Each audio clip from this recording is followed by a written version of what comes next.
This is such an important step.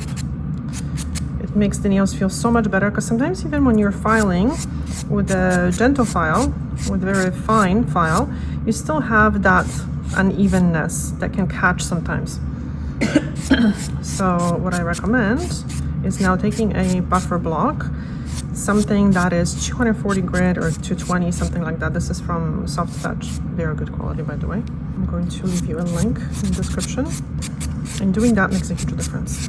This is originally a larger yellow block that I cut into 4 pieces, because in the salon this is considered a disposable item. I usually give it to the client along with the file after the service. Let me know in the comment section if you've used this method and if you can tell the difference. Thank you so much for watching.